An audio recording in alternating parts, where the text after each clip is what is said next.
하나님의 말씀은 마태복음 9장 9절로 13절입니다. 예수께서 거기서 떠나 지나가시다가 마테라 하는 사람이 세관에 앉은 것을 보시고 이르시되 나를 좇으라 하시니 일어나 좇으니라. 예수께서 마태의 집에서 앉아 음식을 잡수실 때에 많은 세리와 죄인들이 와서 예수와 그 제자들과 함께 앉았더니 바리새인들이 보고 그 제자들에게 이르되 어찌하여 너희 선생은 세리와 죄인들과 함께 잡수시느냐? 예수께서 들으시고 이르시되 건강한 자에게는 의원이 쓸데없고 병든 자에게라야 쓸데있느니라. 너희는 가서 내가 긍휼을 원하고 제사를 원치 아니하노라 하신 뜻이 무엇인지 배우라. 내가 의인을 부르러 온 것이 아니요 죄인을 부르러 왔노라 하시니라. 아멘. 이것은 하나님의 말씀입니다. 앉으시기 바랍니다. 마태복음은 처음부터 예수님이 왜 오셨는지에 대해서 밝힙니다. 여러분, 예수님이 왜 오셨습니까? 예수라는 이름의 뜻이 무엇인가요? 마태복음 1장 21절 같이 읽습니다.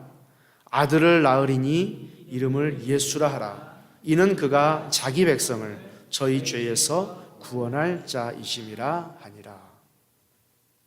예수님이 오신 이유는 택한 백성을 죄에서 구원하기 위해서입니다.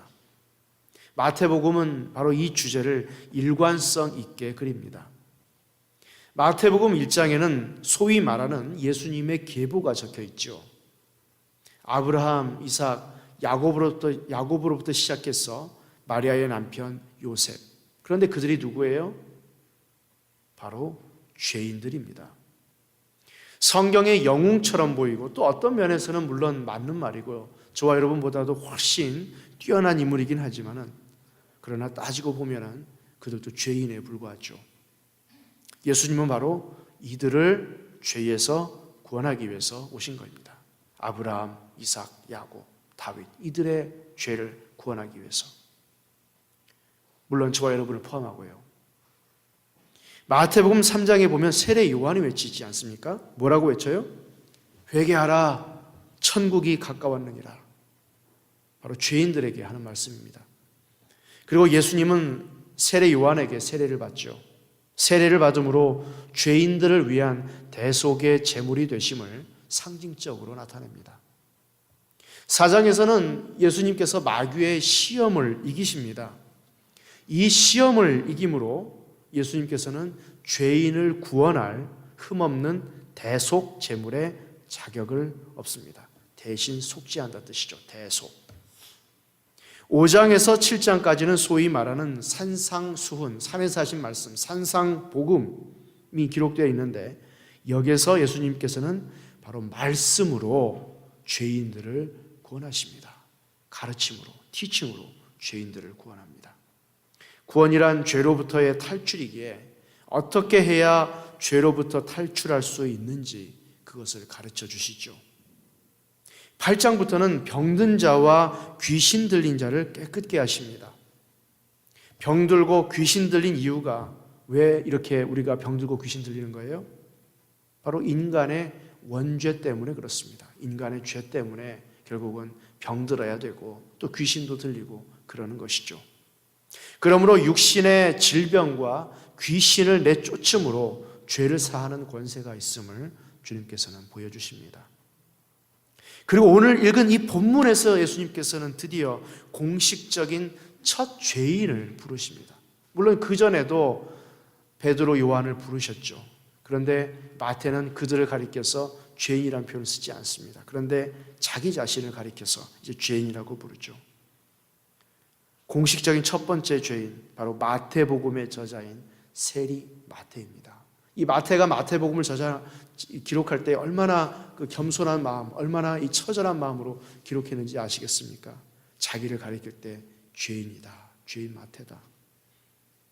오늘 본문의 배경이 되는 지역인 가버나움의 큰 길에는 지나가는 행인들에게서 관세, 즉 세금을 거두어 드리는 이 세관이 있었습니다.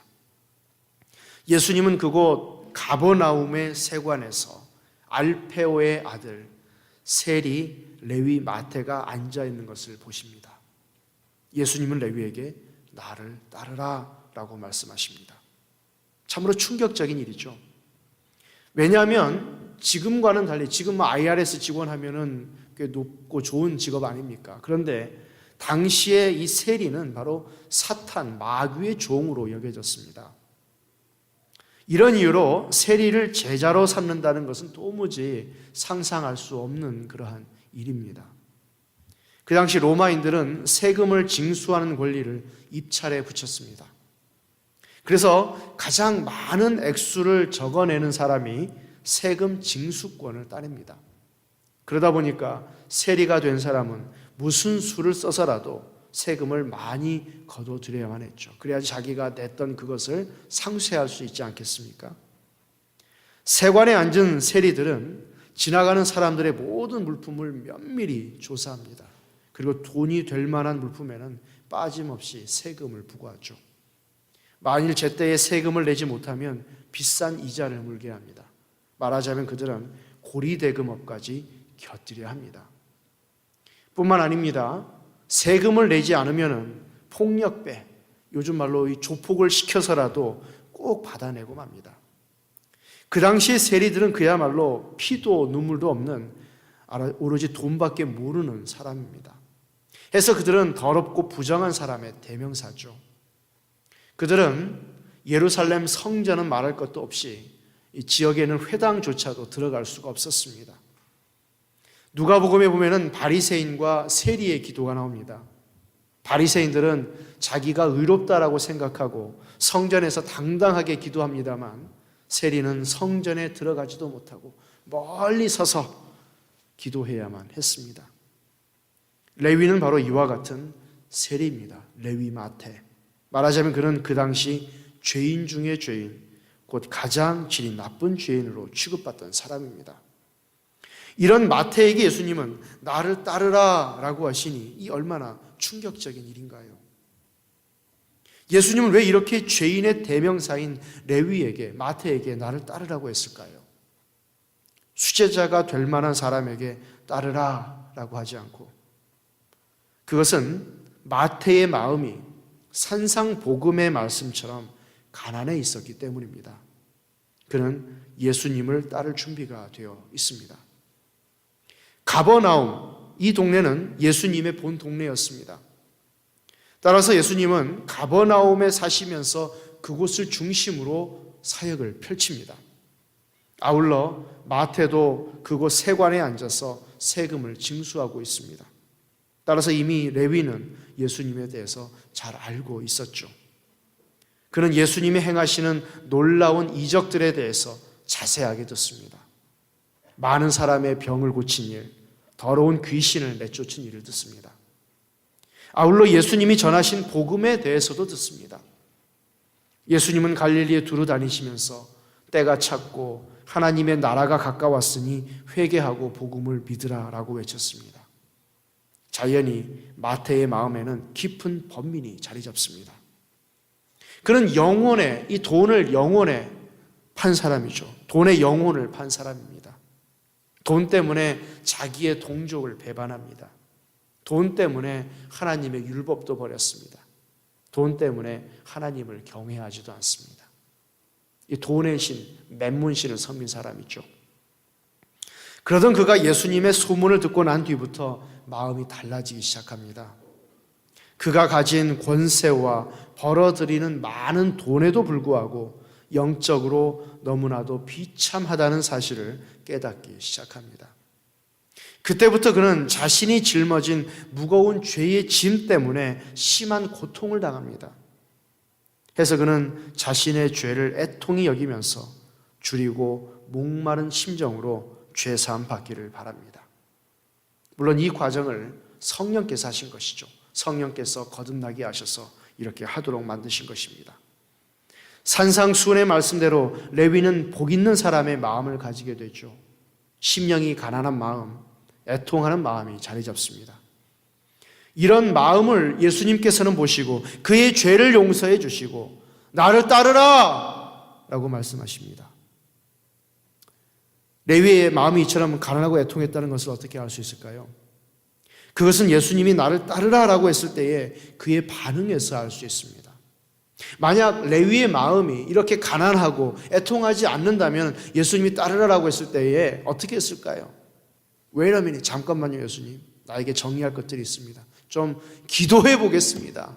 생각할 시간을 주십시오. 뭐 이러지 않겠어요? 그런데 오늘 본문 9절 마지막에 보면은요, 나를 좇으라 하시니 어떻게 해요? 일어나 좇으니라. 즉시 일어나 좇으니라. 뭐 기도하고 말고 할 필요도 없어요. 그냥 따라가면 됩니다. 그 자리에 일어나 예수님을 따릅니다. 이는 누가복음에 나오는 한 부자 관원의 태도와 정반대이죠. 그 부자 관원은 자신이 죄인이라는 사실도, 그가 영적으로 비참한 존재라는 사실도 전혀 인정하지 않습니다. 그래서 결국 예수님을 따르지 않습니다. 그러나 마태는 다릅니다. 그는 바로 그 자리에서 모든 것을 다 버리고 예수님을 따랐습니다. 이것은 그가 다시는 그 자리로 돌아오지 않겠다는 확고한 의지를 보여준 것이죠. 이미 예수님의 제자가 된 4명은 어부입니다. 앙드레, 베드로, 요한, 이란 야고보, 다 어부입니다. 물론 그들도 예수님이 나를 따르라고 했을 때 어떻게 따랐어요? 즉시 따릅니다. 즉시, 꾸물거리지 않아요. 즉시 따랐습니다. 배와 그물을 다 버리고 예수님을 따랐습니다.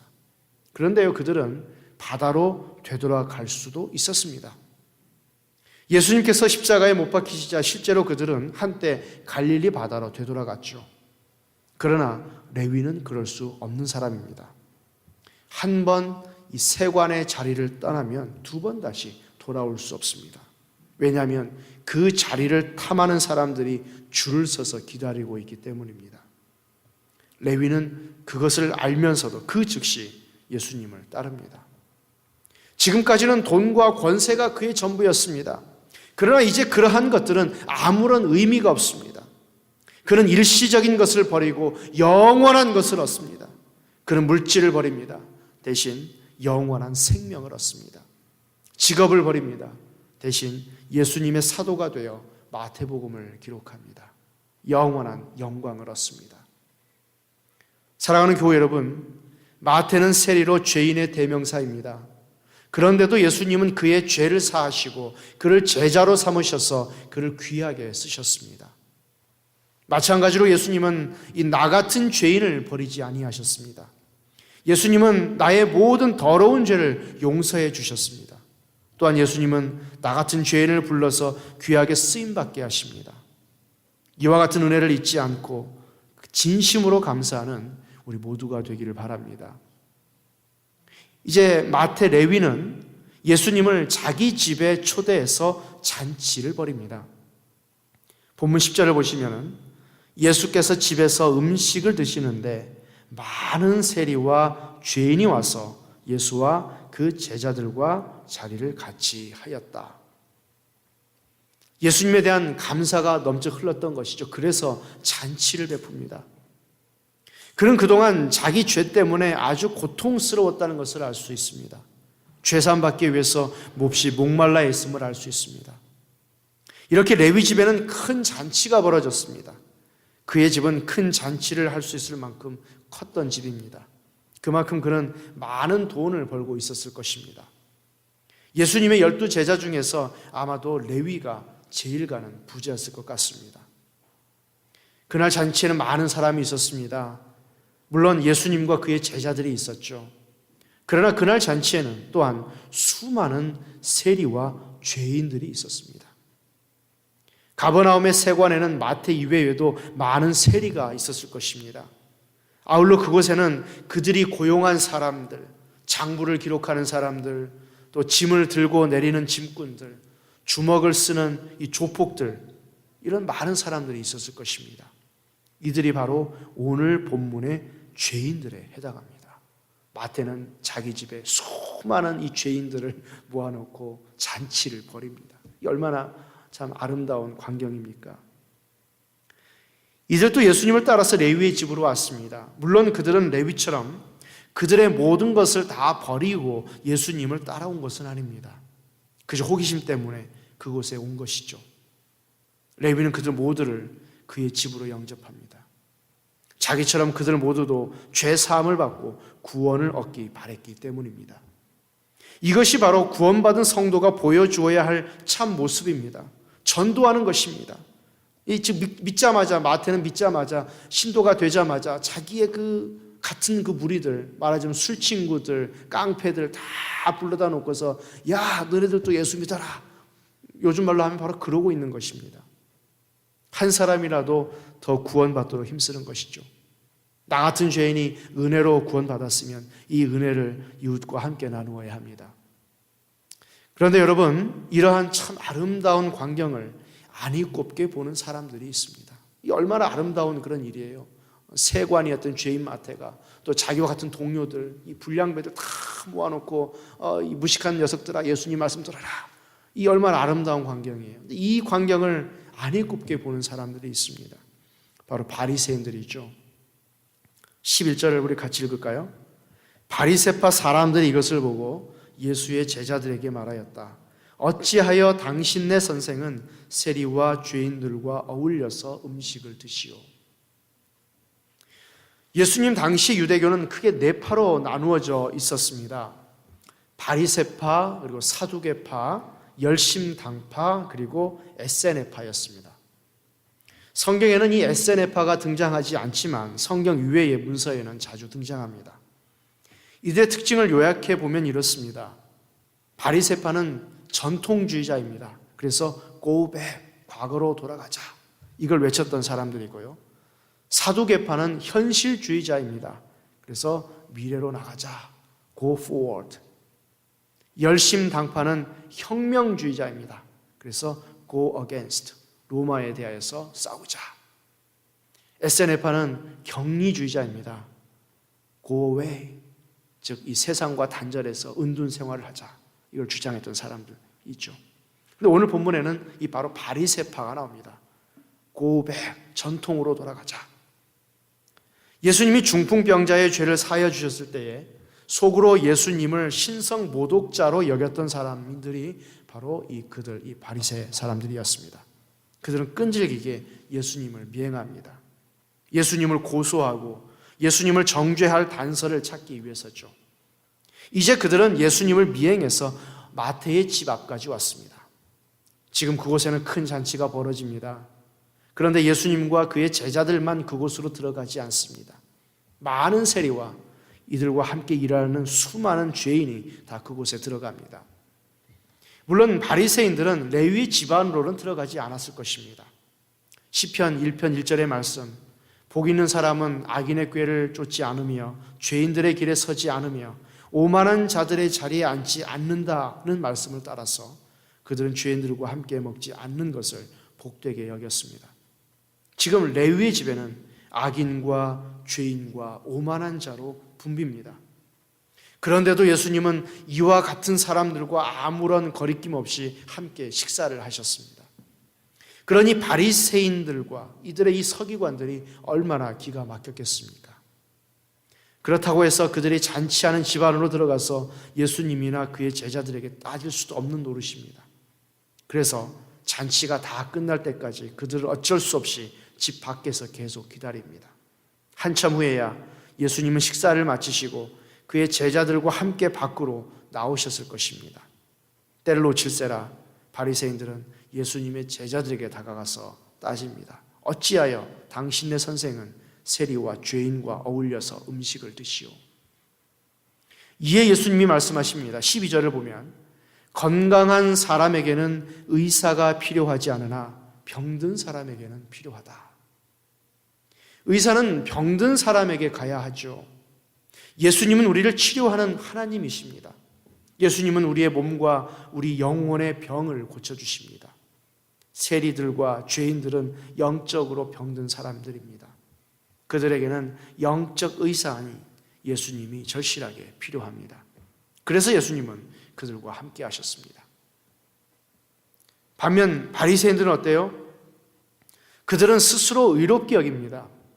영적으로 건강한 자라고 자처하죠. 그러니 영적 의사인 예수님이 전혀 필요하지 않습니다. 뿐만 아니라 그들은 세리와 죄인들이 영적으로 병들었다는 사실을 잘 알고 있었습니다. 그러면서도 그들은 이 세리와 죄인들을 정죄만 할 뿐 그들에게 도움 줄 생각은 전혀 하지 않았습니다. 그들의 마음은 완악합니다. 여러분, 우리도 마찬가지로 죄인들을 보면서 바리새인들처럼 정죄만 하지는 않는지요. 그들의 죄를 안타깝게 여기고 오히려 도움을 주는 사람이 되기를 바랍니다. 이제 예수님은 마지막으로 이렇게 말씀을 끝맺습니다. 13절 같이 읽습니다. 너희는 가서 내가 바라는 것은 자비요 희생 제물이 아니다 하신 말씀이 무슨 뜻인지 배워라. 나는 의인을 부르러 온 것이 아니라 죄인을 부르러 왔다. 가서 배워라 라는 표현은 당시 랍비들이 이해하지 못하는 이 우둔한 학생들을 꾸짖을 때에 즐겨 사용하던 표현입니다. 예수님 바로 바리새인들이 이렇게 꾸짖습니다. 이 우둔한 학생들을 꾸짖듯이. 그러니 바리새인들이 얼마나 자존심이 상했을까요? 성경 박사라는 사람들을 꾸짖습니다.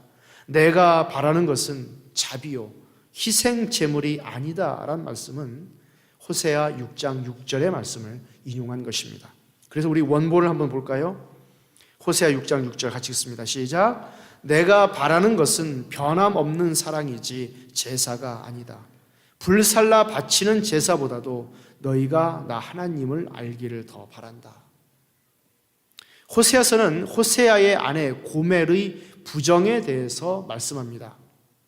고멜은 다른 남자와 계속해서 바람을 피우고 다른 남자의 애까지도 뵙니다. 하나님은 선지자 호세아에게 지속해서 이러한 고멜을 용서하고 또 그녀를 구하라. 다른 데 가서 이 종으로 붙잡혀 있으면 구해오너라 라고 요구하십니다. 해서 호세아가 구해놓으면 또다시 고멜은 가서 부정을 저지르고 호세아는 또다시 용서하고 그녀를 구해내죠. 호세아 아내의 이 지속적인 부정은 바로 이스라엘의 하나님에 대한 부정을 나타내고요.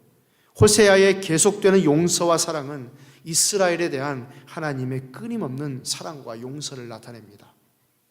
하나님은 이러한 사랑과 자비와 긍휼은 죄인을 향한 하나님의 마음인 것입니다. 이러한 하나님의 마음을 하나님께서 우리 인간에게도 요구하십니다.